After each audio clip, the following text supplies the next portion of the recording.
Captain தொலைக்காட்சியின் காலை செய்திகளை வழங்குவதற்காக மோனிஷா. முக்கிய செய்திகள்.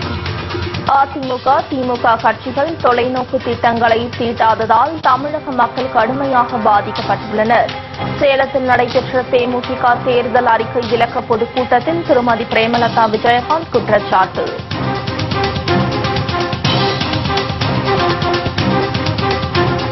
கேப்டன் தலைமையில் ஆட்சி அமைந்தால் 60 வயதுக்கு மேற்பட்ட விவசாயிகளுக்கு ஓய்வூதியம் வழங்கப்படும். நதிநீர் இணைப்பு உள்ளிட்ட மக்கள் நலத்திட்டங்கள் நிறைவேற்றப்படும் என திருமதி பிரேமலதா விஜயகாந்த் உறுதி.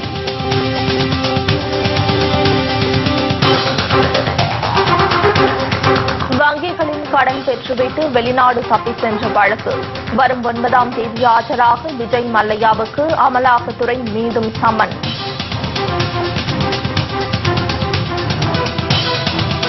மாநிலம் தழுவிய போராட்டத்திற்கு ஆதரவு தெரிவித்து தேமுதிக மக்கள் நல கூட்டணிக்கு விவசாயிகள் சங்கம் நன்றி. விவசாயிகளின் தற்கொலை நிகழ்வுகளை தடுக்க அதிமுக அரசு தவறிவிட்டதாகவும் புகார்.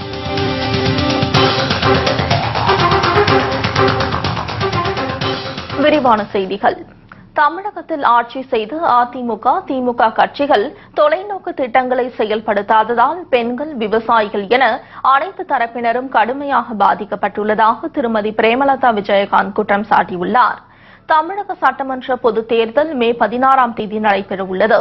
இத்தேர்தலில் வெற்றி பெற்று தேமுதிக தலைமையில் ஆட்சி அமைந்தால் மேற்கொள்ளப்பட வேண்டிய நடவடிக்கைகள் என்ன என்பது தொடர்பான தேர்தல் அறிக்கையை கேப்டன் விஜயகாந்த் அண்மையில் வெளியிட்டார். இந்த அறிவிப்புகளை தமிழக மக்களிடம் எடுத்துக் கூறும் வகையில் கடந்த மாதம் 25ஆம் தேதி முதல் தேர்தல் அறிக்கை விளக்க பொதுக்கூட்டம் நடைபெற்று வருகிறது. இதன் ஒரு பகுதியாக சேலத்தில் நடைபெற்ற பொதுக்கூட்டத்தில் திருமதி பிரேமலதா விஜயகாந்த் கலந்து கொண்டு சிறப்புரையாற்றினார்.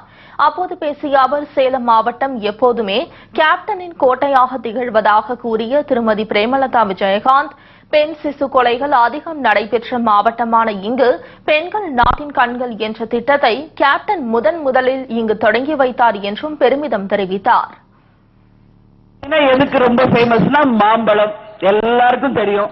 இரும்புக்கு ஃபேமஸ், ஸ்டீல் பாத்திரங்களுக்கு ஃபேமஸ்.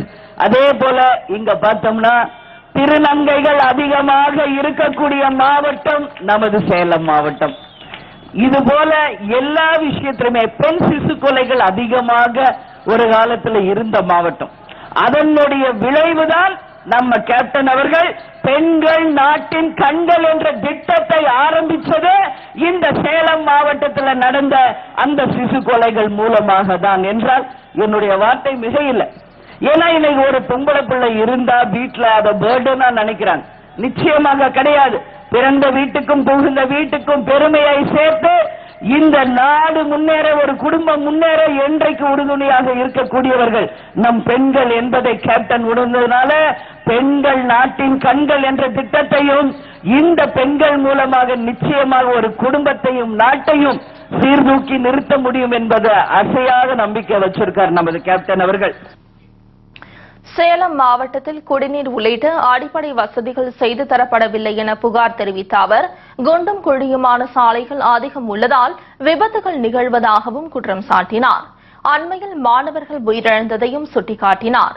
மாநகராட்சி கூட்டத்தை மேயர் 2 நிமிடத்திற்கு மேல் நடத்துவது இல்லை என்பதால் அவருக்கு 2 நிமிட மேயர் என்ற பட்டப்பெயரை பெற்றவர் என்று அவர் கூறினார். எங்கேயாவது ஒரு வார்டுக்கு வார்டு நல்லா இருக்கா, மக்களுக்கு என்ன குறைகளை தீர்க்கணும், என்ன பிரச்சனையை செய்யணும் அப்படின்னு சொல்லி இதுவரைக்கும் மேயர் எப்பயாவது மக்களை ஆகியவங்களை சந்திச்சிருக்காரா? ஒரு முறை மக்களை சந்திச்சிருக்காரா மேயர்? இல்லை. ஆனால் இன்னைக்கு எதுக்கு அவரை நீங்க மேயரா இன்னைக்கு நியமிச்சிருக்கீங்க?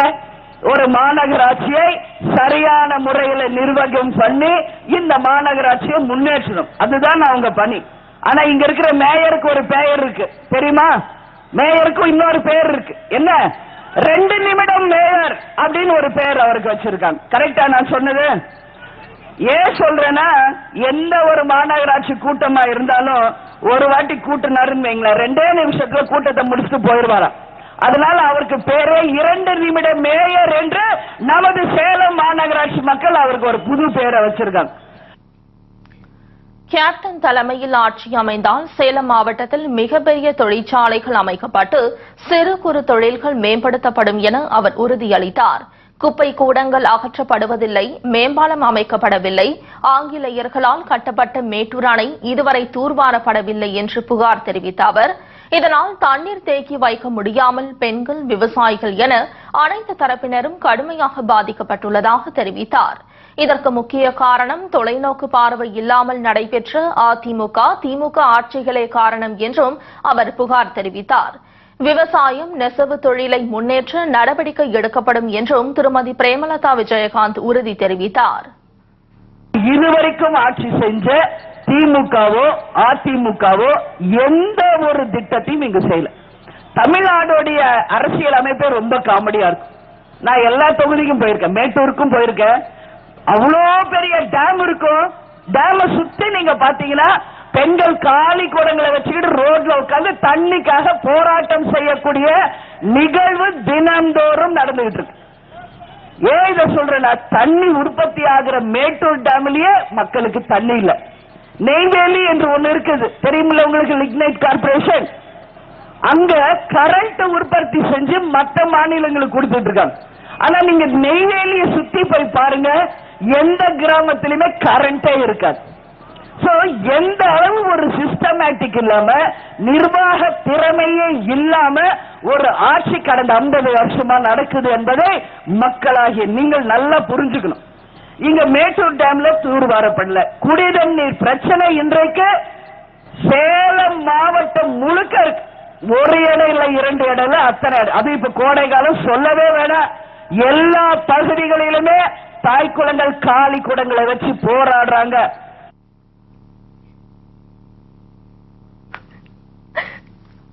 சேலம் மாவட்டத்தில் பிறப்பு, இறப்பு சான்றிதழ்களுக்கு கூட அதிகாரிகள் அதிக அளவில் லஞ்சம் கேட்கும் அவலம் உள்ளதாக தெரிவித்த அவர், பல ஆண்டுகளாக மலைவாழ் மக்களுக்கு சாலை வசதி செய்து தராத நிலையில் தேமுதிக சட்டமன்ற உறுப்பினர் பார்த்திபன் செய்து கொடுத்து மக்களிடம் வரவேற்பை பெற்றுள்ளார் என பெருமிதம் தெரிவித்தார்.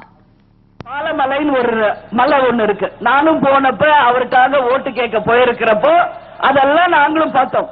பல வருடங்களாக அந்த மலைப்பகுதியில் இருக்கிற மக்களுக்கு சாலை வசதி என்பதே கிடையாது.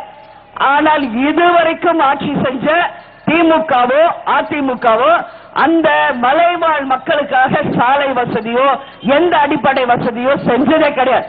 முதல் முறையாக நமது சட்டமன்ற உறுப்பினர் அந்த சாலையை நிச்சயமாக நாங்கள் வெற்றி பெற்ற வந்தவுடனே சாலையை அமைச்சு கொடுப்போம் சொல்லி வாக்குறுதி கொடுத்தார்.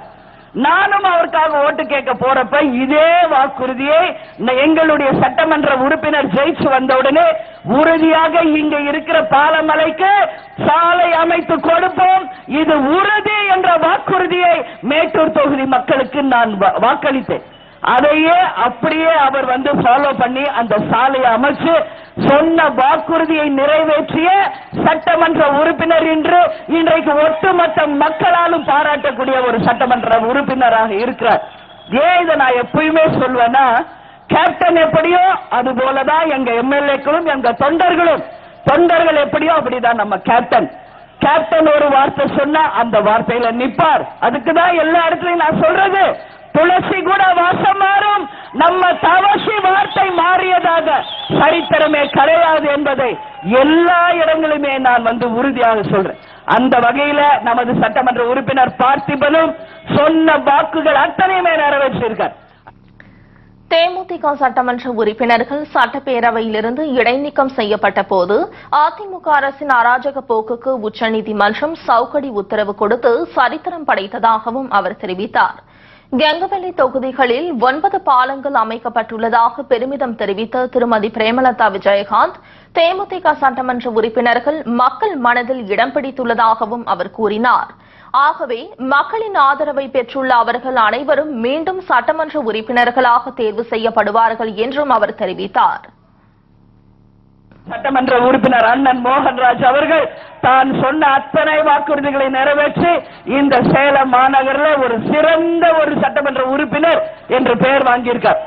அதைவிட ஒரு மிகப்பெரிய வரலாற்று சிறப்பு அவருக்கு உண்டு. 1 வருட காலம் சட்டமன்றத்தில் இருந்து நம்மளுடைய சட்டமன்ற உறுப்பினர்களை சஸ்பெண்ட் செஞ்சு இந்த அராஜக ஜெயலலிதா ஆட்சி நீக்கியது.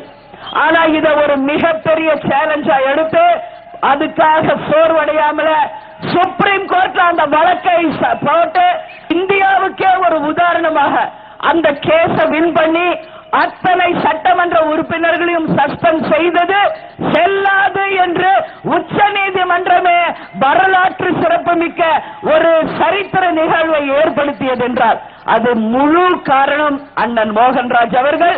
The credit goes to அண்ணன் மோகன்ராஜ் அவர்கள் தான். அவர் சொல்றாரு இல்ல கேப்டன், அதுதான் நம்ம அண்ணன் நிச்சயமா அதுக்கு ஸ்டெப் எடுத்தார். ஏன் இதை நான் சொல்றேன்னா கேப்டன் சொல்றதுதான் அவங்க செய்வாங்க, அதுல மாற்று கருத்து இல்ல. நான் சொல்றேன் ஒவ்வொரு வார்த்தைக்கு முன்னாடி கேப்டன் தான் இருக்கார். இங்க இருக்கிற ஒவ்வொரு ஓட்டுக்கு முன்னாடியும் கூட கேப்டன் தான் இருக்கிறாரு. அதனால நான் ஒவ்வொரு நிமிஷம் கேப்டன், எல்லாமே இங்க கேப்டன் தான். கேப்டனை வச்சுதான் இந்த கழகம், கேப்டனை வச்சுதான் இங்க வெற்றி, கேப்டனை வச்சுதான் இங்க எல்லாமே. ஏன் இதை நான் சொல்றேன்னா இங்கதான் நான் பேசி ஆகணும். அவர் செஞ்சது சரித்திர சாதனை. இன்னைக்கு இந்தியாவுக்கே ஒரு வரலாறு. இனிமேல யாருமே இந்தியா முழுக்க சட்டசபையில இருந்து எந்த ஒரு சட்டமன்ற உறுப்பினரும் ஒரு வருடத்திற்கு சஸ்பெண்ட் செய்யவே முடியாது என்ற சரித்திரத்தை உருவாக்கி இருக்கிறார்கள் நமது சட்டமன்ற உறுப்பினர். இந்த பொதுக்கூட்டத்தில் கேப்டன் விஜயகாந்த் அணியில் இடம்பெற்றுள்ள மக்கள் நல கூட்டணியின் முன்னணி நிர்வாகிகள், தேமுதிக நிர்வாகிகள், மகளிர் அணியினர், கழக தொண்டர்கள், திருநங்கைகள் என பல்லாயிரக்கணக்கான மக்கள் கலந்து கொண்டனர்.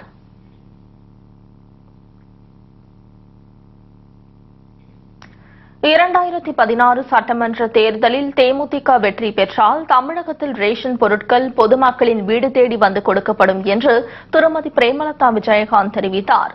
மேலும் நெசவாளர்கள், மீனவர்கள் மற்றும் 60 வயதுக்கு மேற்பட்ட விவசாயிகள் ஆகியோருக்கு ஓய்வூதியம் வழங்கப்படும் என்றும் அவர் உறுதியளித்தார். கூட்டுறவு வங்கி என்று இருக்கு தெரியுமில்ல, அந்த ஆண்கள் பெண்கள் இருவருக்குமே சரிசமமாக வேலை வாய்ப்பை உருவாக்கி தருவோம்.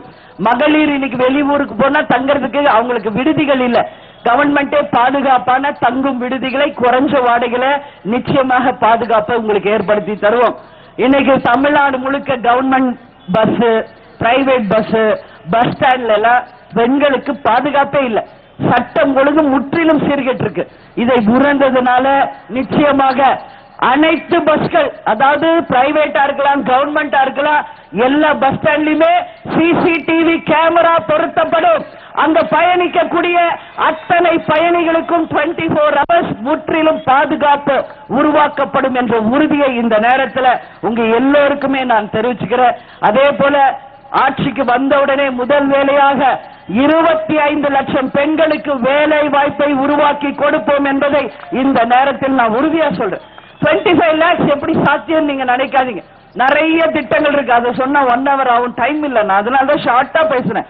பியூட்டி பார்லர்ஸ் இருக்கு, தையல் உங்களுக்கு சொல்லி தரலாம், சின்ன சின்ன கேண்டீன்ஸ் உங்களுக்கு அமைச்சு கொடுக்கலாம். அது மட்டும் இல்லாம இது போல பல திட்டங்கள் 25 லட்சம் பெண்களுக்கு உடனடியாக நம்மளால வேலை வாய்ப்பை உருவாக்கி தர முடியும். படித்த படிக்காத இளைஞர்களுக்கும் நிச்சயமாக வேலை வாய்ப்பை உருவாக்கி தருவோம்.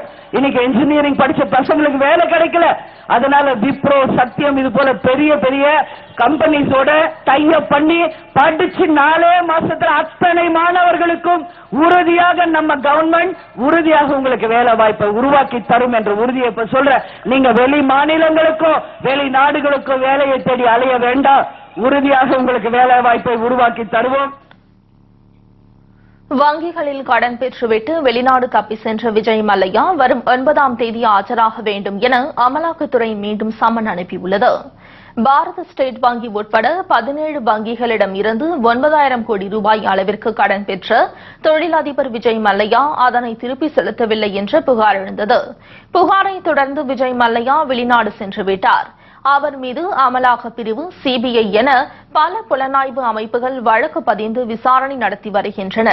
இந்நிலையில் நிதி மோசடி தடுப்பு வழக்கில் நேற்று நேரில் ஆஜராக விஜய் மல்லையாவுக்கு அமலாக்கத்துறை சம்மன் அனுப்பியிருந்தது. ஆனால் மே மாதம் வரை அவகாசம் கேட்டு விஜய் மல்லையா கோரிக்கை விடுத்துள்ளார். ஏற்கனவே மார்ச் 18ஆம் தேதி ஆஜராக அனுப்பிய மற்றொரு சம்மனுக்கு ஏப்ரல் மாதம் வரை அவகாசம் கேட்டிருந்தார். இந்நிலையில் விஜய் மல்லையா வரும் 9ஆம் தேதி ஆஜராக வேண்டும் என அமலாக்கத்துறை மீண்டும் சம்மன் அனுப்பியுள்ளது. விவசாயிகளின் மாநிலம் தழுவிய போராட்டத்திற்கு ஆதரவு தெரிவித்துள்ள தேமுதிக மக்கள் நல கூட்டணிக்கு விவசாயிகள் சங்கம் நன்றி தெரிவித்துள்ளது. விவசாயிகளின் வங்கிக் கடனை ரத்து செய்ய வேண்டும், மீத்தேன் மற்றும் கெயில் திட்டங்களை கைவிட வேண்டும் உள்ளிட்ட பல்வேறு கோரிக்கைகளை வலியுறுத்தி ஏப்ரல் 5ஆம் தேதி மாநிலம் முழுவதும் மறியல் போராட்டம் நடத்தப்படும் என்றும் விவசாயிகள் சங்கம் அறிவித்துள்ளது.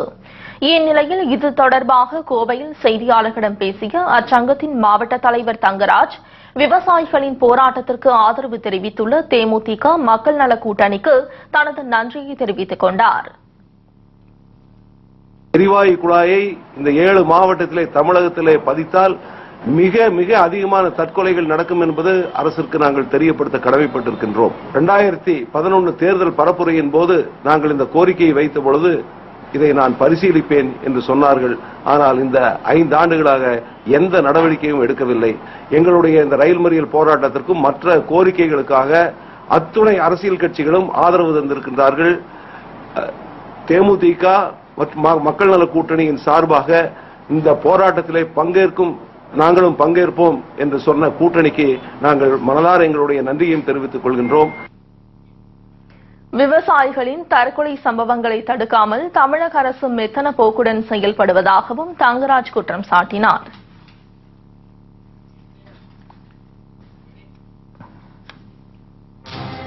இத்துடன் செய்திகள் நிறைவடைகின்றன.